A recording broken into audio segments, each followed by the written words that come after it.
Мақтаарал ауданында белсенді азаматтар мен ардагер ұстаздар наразылық білдірді.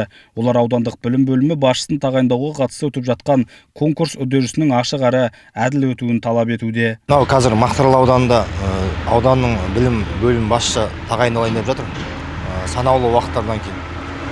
Біздің естуім бойынша бұл жерде үміткерлер ішкі конкурс екі ауданның Жетісай мен Мақтаарал ауданының алдын басшысы болып істеген үй болып жұмыс істеген қазір солар үміткер болып құжаттарын тапсырып ішкі конкурс болып жатыр екен.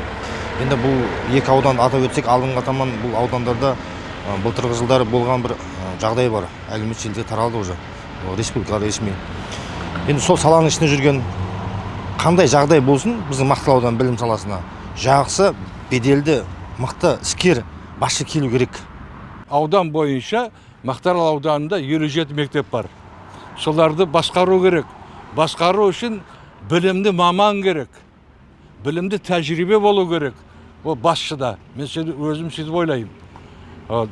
Білім бойынша, және балдарды тәрбие бойынша дұрыс тәрбиелеу, дұрыс жолға салу үшін солардың бәрі және білікті болу керек деп өзім ойлаймын. Маған екі адамның сайысқанда қайсы жегетін маған бәрібір.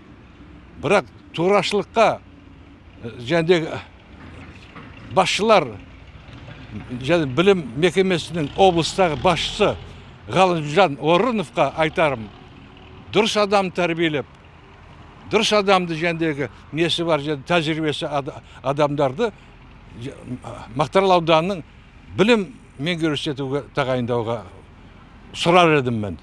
Мен енді бұл кісілермен екі жоғарыда үміткер екі кісімен бір қазанда қайнап жұмыс істеп жатқандықтан бұл кісілермен бұлай жақсы білемін.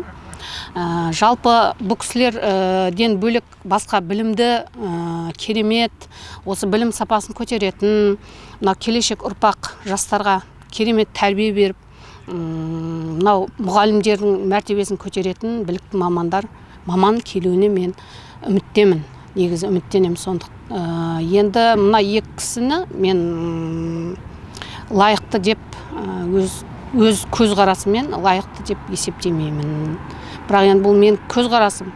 Енді басқа адамдар да өзінің пікірлерін білдіре берер. Бірақ менің осындай көзқарасым. Қорытындылай келгенде осындай. Сонымен қатар наразылық білдірушілер қазіргі таңда үміткер ретінде қарастырылып отырған екі азаматтың бұл қызметке сәйкес келмейтінін алға тартып отыр. Бұл лауазымға кәсіби біліктілігі жоғары білім саласының дамуына нақты үлес қоса алатын лайықты басшыны тағайындауды талап етіп отыр.